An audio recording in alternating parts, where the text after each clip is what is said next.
तेरी बातों में ऐसा उलझा जिया 2024 साल की एक भारतीय हिंदी भाषा की कल्पित विज्ञान प्रेम प्रसंग युक्त कॉमेडी फिल्म है, जिसमें मुख्य भूमिका में शाहिद कपूर और कृति सेनन है। इस फिल्म को मैडॉक फिल्म्स और जियो स्टूडियोज के तहत निर्मित किया गया है। यह फिल्म अमित जोशी और आराधना साह द्वारा लिखित और निर्देशित है, जो उनके निर्देशन में पहली फिल्म है। इस फिल्म की मुख्य फोटोग्राफी अक्टूबर 2022 में शुरू हुई और अप्रैल 2023 में समाप्त हुई। यह फिल्म 9 फरवरी 2024 को सिनेमाघरों में रिलीज हुई और इसे समीक्षकों से मिली-जुली समीक्षा मिली। आर्यन अग्निहोत्री एक स्मार्ट रोबोटिक्स इंजीनियर है जो अपनी चाची उर्मिला शुक्ला की कंपनी रोबोटेक्स में काम करता है। वह उसे यूएसए में आमंत्रित करती है, जहां उसकी मुलाकात super intelligent female robot automation उर्फ सिफ्रा से होती है, जो इंसान की तरह दिखती और व्यवहार करती है। यह तथ्य उसके लिए अज्ञात है। उसे उससे प्यार हो जाता है, लेकिन बाद में पता चलता है कि वह वास्तव में एक रोबोट है और उसकी चाची ने यह जांचने के लिए चाल चली थी कि क्या इंसान सिफ्रा को खुद से अलग बता सकते हैं। दुखी होकर वह भारत लौटता है और एक व्यवस्थित विवाह के लिए सहमत हो जाता है।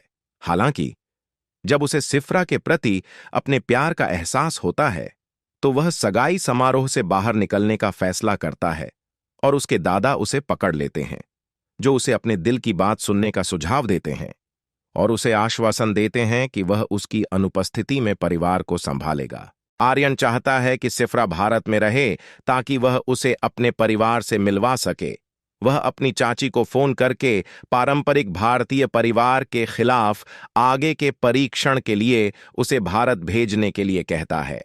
वह इसके लिए सहमत हो जाती है और उसे भारत भेज देती है, जहां आर्यन उसे अपने परिवार के सामने अपनी प्रेमिका के रूप में पेश करता है, जिससे कई हास्यास्पद स्थितियां पैदा होती हैं। आर्यन का परिवार इस बात से अनजान है कि वह एक रोबोट है।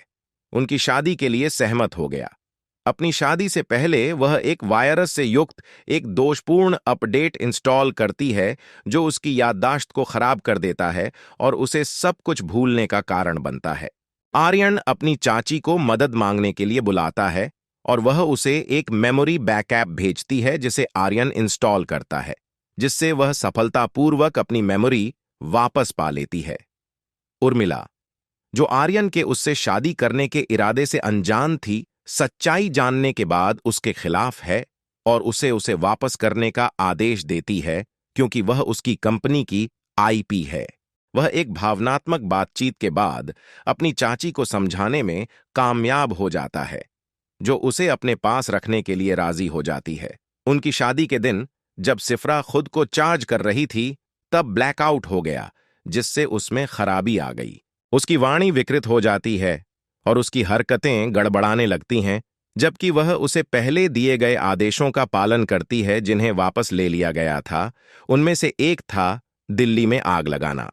उसके द्वारा किए गए विनाश को देखते हुए टूटे दिल वाले आर्यन के पास उसे रोकने के अलावा कोई विकल्प नहीं बचता है।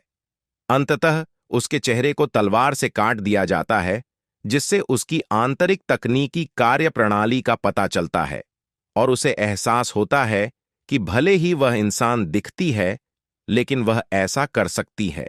वास्तव में कभी भी एक मत बनो। कुछ समय बाद उर्मिला ने रोबोटों की एक श्रृंखला लॉन्च की, जिसमें सिफ्रा 2.0 भी शामिल है।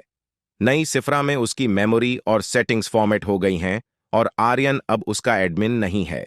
जिया, एक नई प्रशिक्षु, आर्यन के पास जाती है और उससे सच्चा प्यार पाने के बारे में सलाह मांगती है। उनकी बॉन्डिंग को देखकर नई सिफ्रा को जलन होने लगती है और आर्यन उसकी भावनाओं को देखकर मुस्कुराता है। फिल्म भविष्य की आशा के साथ समाप्त होती है, यह सुझाव देते हुए कि सिफ्रा जैसी प्रगति को अभी भी सुधार की आवश्यकता हो सकती है।